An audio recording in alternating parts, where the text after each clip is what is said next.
that the doctrines found in the apostolic writings, that's the New Testament for those who don't know, the Nevi'im or the Ketuvim, as well as rabbinic commentaries, must originate with the Pentateuch. There's a lot of words that people might not know here. Basically, what the person is saying is anything out of the first 5 books of the Bible, Genesis through Deuteronomy. And we actually, Helen in the chat room, she pegged me on this a couple weeks ago, right? And it was nice to actually go and meet her face to face in Ontario.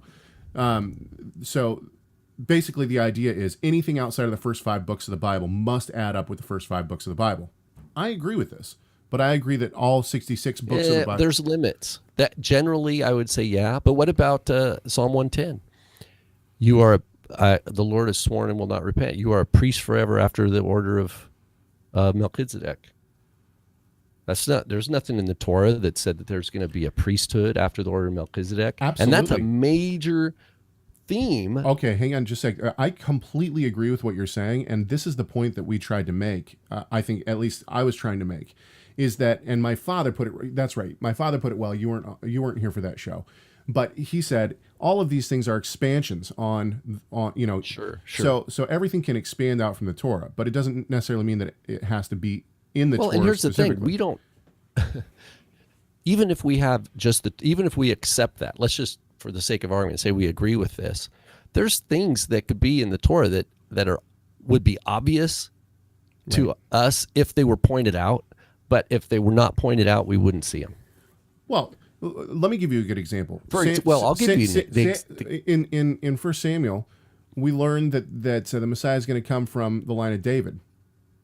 That's nowhere, or is it 2 Samuel? I'm sorry, it might be 2 Samuel. Well, yeah, but we do know we know from Genesis it says Ad ki yavo Shiloh, right, until Shiloh come, right? The idea of that Judah, the authority was going to be vested in the tribe of Judah somehow, but it's only in hint. It's in hinted, long, big picture prophetic terms. So there's a yes and no here. Because the scriptures are a whole structure. Right. It's like a whole house. You have the foundation, you have the walls, the doors, but do you hear what this and the person's roof. doing? You hear what this Messianic Jew is doing? The very first thing that you have to do to try to take away the deity of the Messiah is degrade the scriptures. If you want to get rid of the deity of the Messiah, get rid of the authority of the scriptures. Right. Well, here's the other problem. And I've had this discussion lately with people, that the idea that we have access to the Torah, to the Pentateuch. Well, first of all, the whole idea here is why the Pentateuch? Why is he setting apart the 5 books of Moses? It's tradition. We only know that these 5 books are the 5 books of Moses because later authorities taught that. In other words, there's nowhere where Genesis says this is the first book Moses wrote, or second, or Shemot said this is the second book of Moses. What he's trying to do. He has later tradition in mind, but he's kind of not showing that part of his hand.